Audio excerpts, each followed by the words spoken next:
Знаеш дека имаш право? Да, ти имаш право на чиста и здрава животна средина. Имаш право на чист воздух и безбедна вода за пиење. Имаш право на еколошка правда. Што е тоа еколошка правда? Зошто е таа исклучително важна за секој од нас? И како секој од нас може да придонесе во борбата за еколошка правда? Тоа е главна тема на серијата од 4 подкасти во рамките на кампањата на UNDP Имаш право.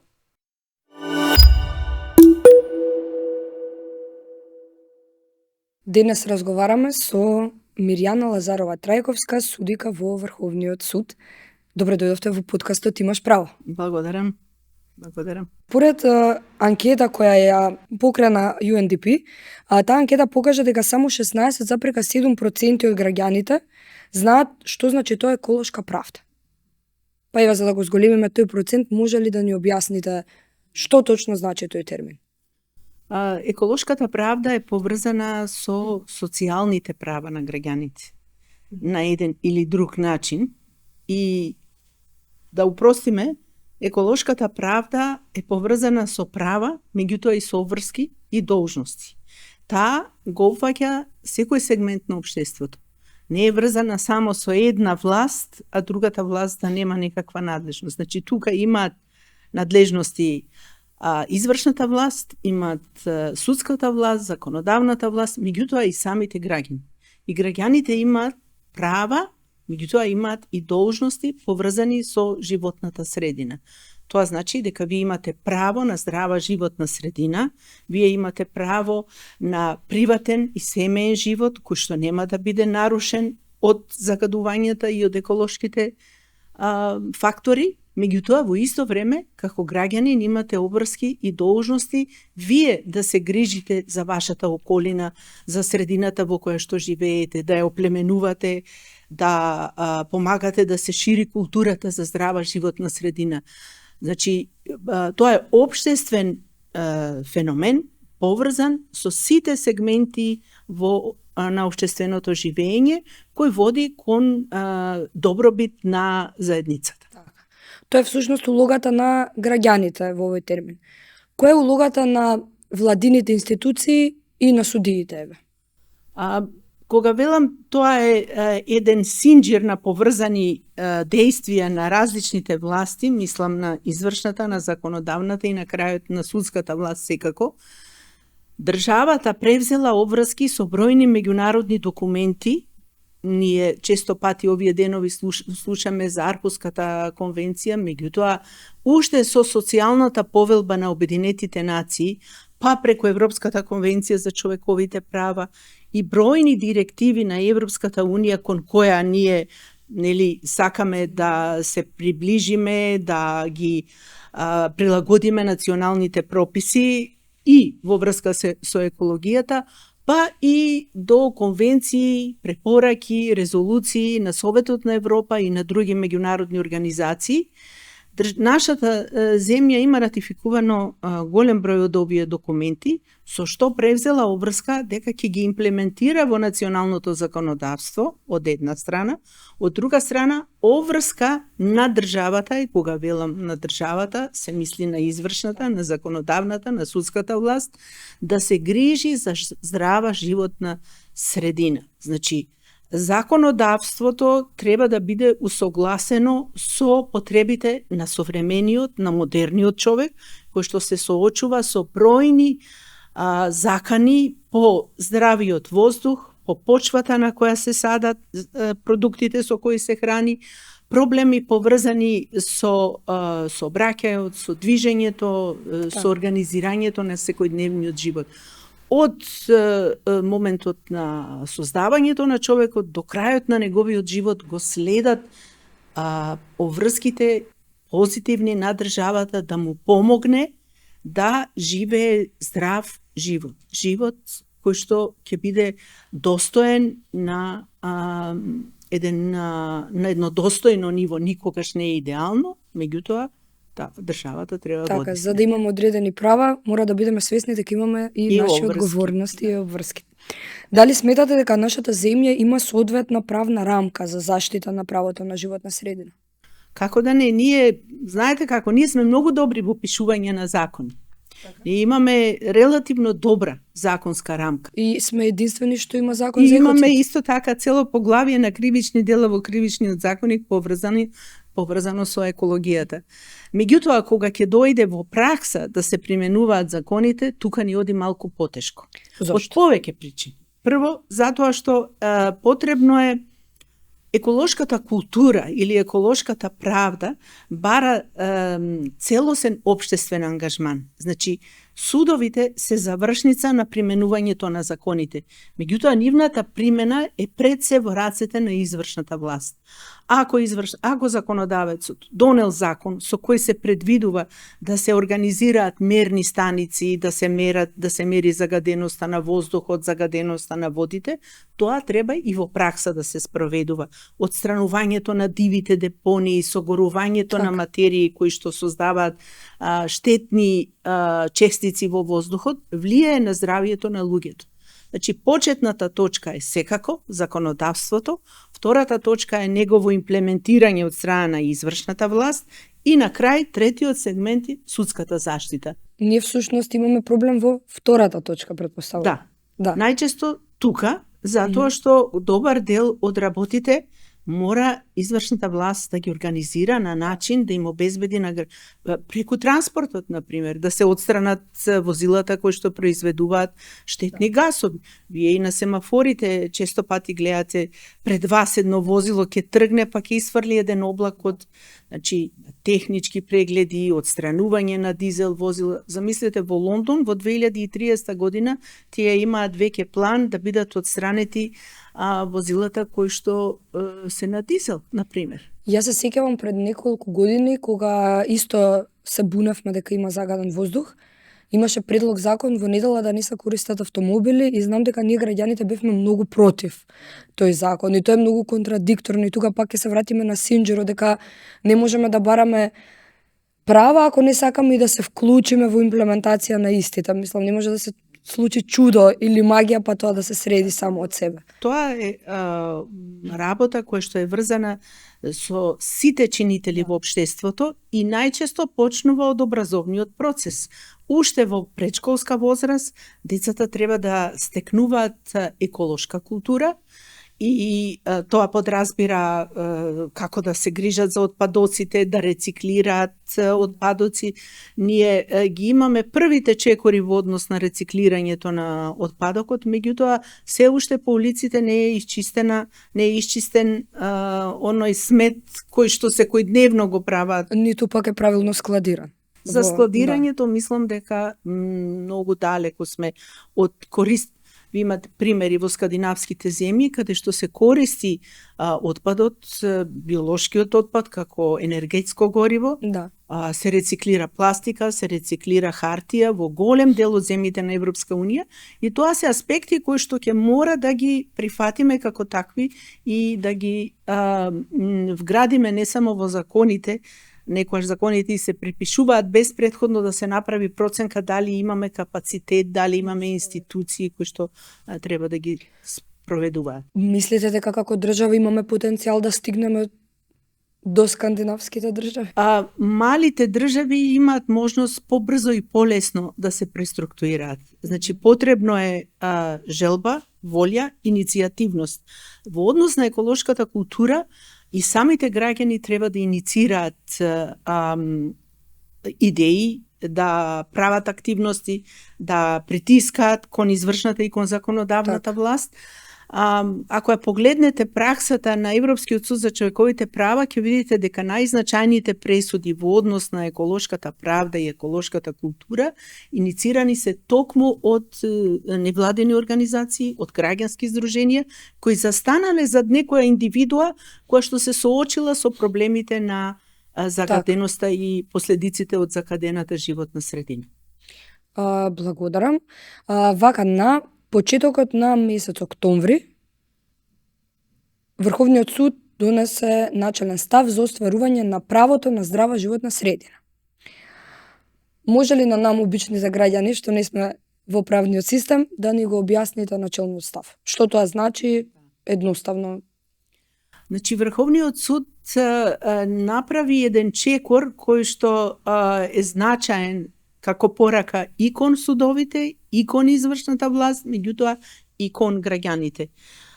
Ова е уште еден пример каде што граѓанската иницијативност е значајна и овде на овој конкретен случај може да видите една сплотеност на невладени организации, млади адвокати кои што ги покренале предметите пред управниот суд, кој доведе до тоа тие да се обратат до Врховниот суд и да побарат начелен став во врска со постапувањето на управниот суд. Пораката на Врховниот суд е исклучително важна, затоа што таа посочува токму на фактот дека заштитата на животната средина се состои од постапки поврзани со чинење и со нечинење, или како што во праксата на Европскиот суд за човековите права велиме, државата има позитивни обврски да превзема активности, да ја заштитува човековата средина, и има негативни обврски да се воздржи од нарушување на здравата животна средина.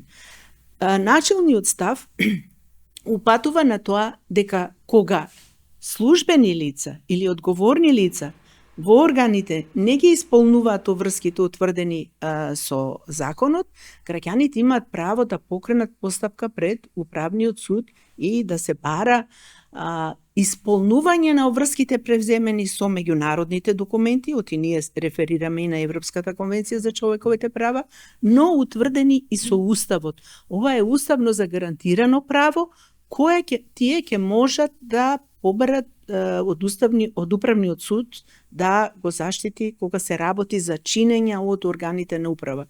Она што не е офатено со начелниот став, меѓутоа е и подеднакво важно, граѓаните имаат право и во граѓанска постапка, кога и трпат лични, индивидуални штети како резултат на загадената животна средина, да барат заштита на нивното право на здрава животна средина. Дали овој начелен став важи само за еколошка правда или може да се имплементира и на други полиња? Пораката е поврзана со еколошката правда, со заштитата на животната средина. И ако погледнете зошто е значаен овој, колку е голема тежината на овој став, ако погледнете дека ние сме, како што рековте и сами, мала земја, економски ранлива, сиромашна, сепак погледнато кон други поголеми земји, мислам дека судот донесе еден став кој што упатува силна порака кон сите власти.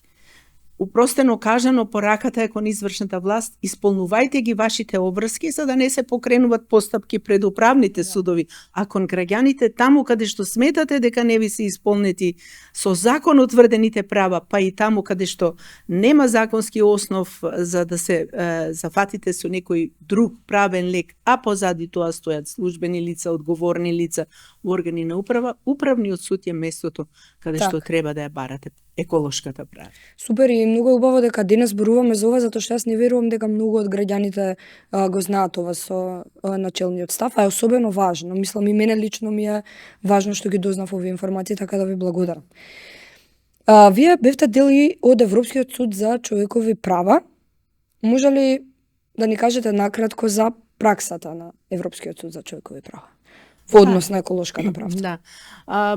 Еколошката правда е пред Европскиот суд за човековите права веќе повеќе децении. Значи, со индустриализацијата во модерниот свет започнуваат на некој начин проблеми поврзани со здрав семеен, приватен живот, се загрозува правото на живот понекогаш, луѓето се изложени на третман кој што достигнува дури и праг на деградирачки третман, и тоа се основи или права кои што ги штити Европската конвенција за човековите права.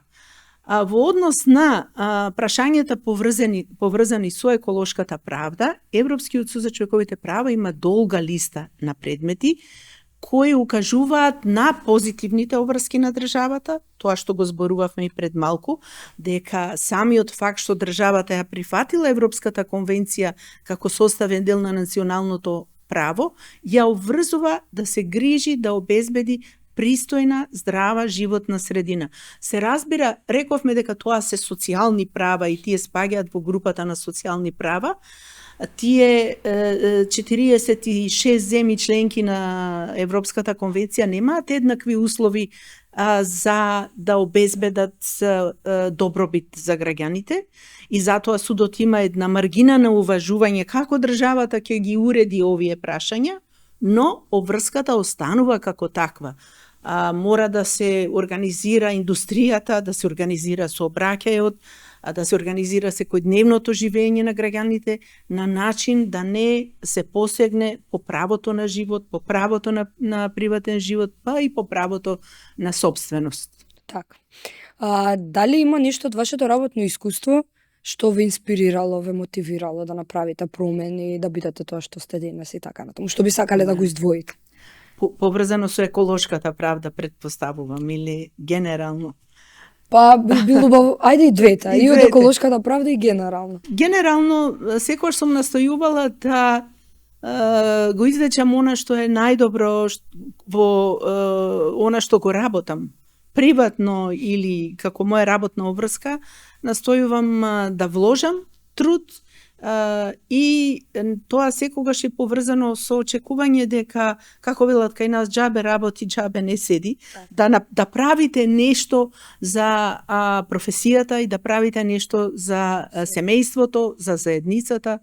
Во мојот случај најчесто на крај за себе, меѓутоа правејќи за другите, правите и за себе. Во однос на еколошката правда, мислам дека она што како граѓанин го правам сум влијаела на воспитувањето на моите деца, како да се однесуваат во однос на средината, животна околу нив. Значи, да се води сметка, да еднакво како што се грижите за хигиената во домот, да се грижите и за хигиената на јавниот простор. И мислам дека тоа е аспект кој што недостасува во нашето општество. Грижата за јавниот простор и прифаќањето на обврската дека тоа што ни е заедничко и во однос на грижата за одржувањето на животната средина. А во однос на претходно ме прашавте за праксата на Европскиот суд за човековите права, понекогаш размислувам и си мислам дека ние сме некаде во некое распаке меѓу раната, старата судска пракса на судот и оваа последната, модерната. Не можеме да се одлучиме каде. Па нашите проблеми се врзани и со 19-тиот век и со 21-виот век. Ако ги погледнете, например, еден од предметите против Турција, Йилдис против Турција и останатите поврзан со еден случај на еколошка катастрофа на депонија, ми се чини дека во 92-3 година се случува тоа. Тоа ме потсеќа на нашите состојби сегашни со дивите депонии, па и овие кои не се диви. Тоа е случај каде што една населба диво изградена покрај депониите на луѓето кои што собираат отпад за рециклирање, харти, шишиња и така натаму. Една населба била подигната во близината на најголемата депонија во Истанбул. Инспекции излегувале на терен и укажувале од можната опасност на експлозии од метан газ кој што се продуцира од складирањето на ѓубриштата на депониите. И доаѓа, но нема никакво превземање на мерки и доаѓа до таква состојба и луѓето кои што живееле во овие околни населби настрадале, има загинати луѓе, тешко повредени луѓе. И овој предмет, со помош на цивилните организации, граѓанските организации, доаѓа пред Европскиот суд за човековите права, но граѓанинот кој што го носи, самиот настрадал и починале 7 членови на неговото семејство. На овој предмет Европскиот суд за човековите права упати порака дека обврска на државата е да се грижи за правото на живот на нејзините граѓани и утврди повреда на правото на живот, членот 2 од конвенцијата, меѓутоа утврди и повреда и од аспект на неспроведување на ефикасна и ефективна истрага, како дошло до тоа тие луѓе да загинат. И тука се појавуваат судовите. Овде е улогата на судовите. Откако ќе се случи еден настан, и генерално на правосудството. Значи, обвинителот треба да покрене ефективна истрага која што ќе води со правосилни пресуди во однос на овој. И велам, 21 век, еве, во април годинава, судот донесе една пресуда против Швајцарија. Ја донесе едно здружение на граѓани, кое носи наслов, преведено на македонски, Здружение на постари жени во врска со климат. Значи, тие се формирале 2000 жени над возраст од 70 години, регистрираат едно здружение и фокусот на нивната работа е борба за здрава животна средина, а некои од нив имаат индивидуални случаи пред националните судови во Швајцарија, откако не успеале, тие го донесоа предметот пред Европскиот суд за човековите права. Фокусот е на глобалното затоплување и на амбиенталниот воздух. Како тој влие на нивното здравје. Ниту една од нив не вели дека страдала од некоја тешка болест. Неколку од нив посочуваат дека влиел на квалитетот на нивниот живот, на зголемениот крвен притисок, неможноста да шетат надвор на отворен простор. Меѓутоа, Европскиот суд за човековите права, согледувајќи ја важноста токму на еколошката правда, дојде, го насочи предметот кон големиот судски совет и 17 судии со пресуда утврдија дека има повреда на правото на приватен живот на на членките на здруженијето. А ова во која земја? Во Швајцарија. Во Швајцарија. Овој случај е против Швајцарија и тој беше еден од најкоментираните случаи во текот на оваа година, затоа што интерес за него покажа бројни невладини организации, меѓународни организации пред Европскиот суд, како замешатели, како трета страна, може да се појават и други земји. Во овој конкретен случај, 8 земји членки на Советот на Европа се појавија како заинтересирана трета страна за овој случај. Крајниот исход, како што реков, е повреда на членот 8, на правото на приватен, здрав живот и повреда на правото на пристап до суд, бидејќи тие дома не го оствариле, немале можност да го остварат правото на пристап до суд, затоа што националните судови немале сенс за конкретната ситуација и за конкретните прашања и во овој конкретен случај судот бара од Швајцарија правно, легислативно да ги уреди правата согласно меѓународните конвенции кои ги превисела како обврска. Гледате една голема разноликост на предмети и се разбира дека тоа како на судија, како на правник, како член на ова општество мене ми влие, и ви инспирира. Но ова што го кажавте и мене ме инспирираше дека можеби не се така црно, дека сепак има. Па не е се така црно, меѓутоа јас мислам дека многу работи зависат од секој од нас. Во професијата која вршиме, јас мислам дека Врховниот суд направи еден голем исчекор, имајќи во предвид колку е актуелна темата и нејзината важност. Сега, мојата порака е до судиите во редовните судови, граѓански, кривични, кога се во прашање кривични дела врзани за заштитата на човековата средина, управните судови и особено на јавниот обвинител кога покренува такви постапки, да бидат поагилни, да бидат поотворени, да малку повеќе да ја консултираат праксата на меѓународните судови, бидејќи таа ќе им отвори еден видокруг и на тој начин ќе се влијае на менување и на односот кон заштитата на животната средина и на извршната власт и на закон. Убаво кажавте на почетокот дека се еден синџир поврзан, како што Врховниот суд направил исчекор, треба и ние граѓаните и сите кои се дел од тој синџир за да има промени. Апсолутно, да. Ја кажавте вашата порака до судиите, дали може би имате порака до граѓаните? Па да, ние граѓаните и мораме да прифатиме дека еколошката правда и еколошката култура подразбира чинење од наша страна. Да се воздржуваме од создавање на смет, на ѓубришта, да се грижиме онамо каде што можеме ние да ги отстраниме некои работи, да ги отстраниме, и од друга страна ги охрабрувам онамо каде што се обесправени, каде што настрадале како резултат на некакви еколошки индикатори, да покренуваат постапки, да не се воздржуваат.